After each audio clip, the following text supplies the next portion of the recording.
রাজনীতিতে এক ঐতিহাসিক বদল। ৬৫ বছরের জেপি নাড্ডার বিদায় আর ৪৫ বছরের নীতিন নবীনের অভিষেক। কেন ভারতের সবচেয়ে দরিদ্র রাজ্যের এক স্বল্প পরিচিত বিধায়ককে দলের শীর্ষ পদে বসালেন নরেন্দ্র মোদী? ভারতের ৪৪ কোটি তরুণ ভোটারকে টানতেই কি এই বিশাল ঝুঁকি? সামনেই কি তবে পশ্চিমবঙ্গ দখলের চূড়ান্ত লড়াই? মোদীর এই মাস্টার স্ট্রোক নিয়ে চাঞ্চল্যকর সব তথ্য জানাবো আজকের বিশেষ প্রতিবেদনে।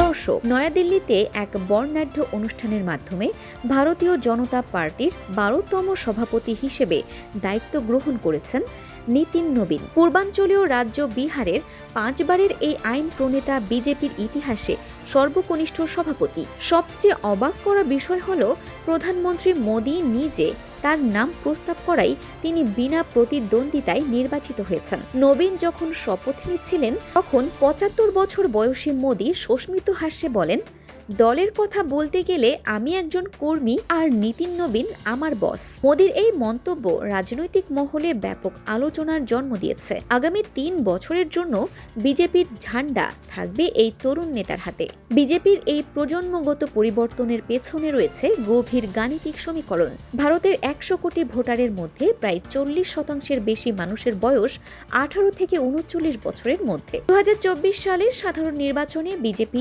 একক সংখ্যাগরিষ্ঠতা হারিয়ে আঞ্চলিক মিত্রদের ওপর নির্ভরশীল হয়ে পড়েছিল। মোদী বুঝতে পেরেছেন, তরুণ ভোটারদের মন জয় করতে না পারলে ২০২৯ সালের লড়াই হবে আরও কঠিন। নীতিন নবীন তার প্রথম ভাষণে তরুণদের রাজনীতিতে আশার ডাক দিয়েছেন এবং মোদীকে প্রজন্মের নেতা হিসেবে অভিহিত করেছেন। নীতিন নবীনের উপর মোদী সবচেয়ে বড় দায়িত্ব দিয়েছেন পশ্চিমবঙ্গ রাজ্য নির্বাচনের। পশ্চিমবঙ্গ এমন একটি রাজ্য যেখানে বিজেপি কখনোই ক্ষমতা দখল করতে পারেনি এবং সেখানে বর্তমানে মমতা ব্যানার্জি তৃণমূল কংগ্রেসের সাথে বিজেপির তীব্র সংঘাত চলছে। পূর্বাঞ্চলীয় রাজ্য বিহার থেকে আসা নীতিন নবীনকে সভাপতির পদে বসানো মূলত পশ্চিমবঙ্গ ও বিহারের হিন্দিভাষী এবং হিন্দুত্ববাদী বলয়কে আরও শক্তিশালী করার একটি কৌশল। ২০২৪-এর ধাক্কার পর বিজেপি ইতোমধ্যে গুরুত্বপূর্ণ রাজ্য ও পৌরসভা নির্বাচনে জয়ী হয়ে আবারও ঘুরে দাঁড়িয়েছে। বর্তমানে ভারতের ২৮টি রাজ্যের মধ্যে ১৯টিতেই বিজেপি ও তার মিত্ররা শাসন করছে।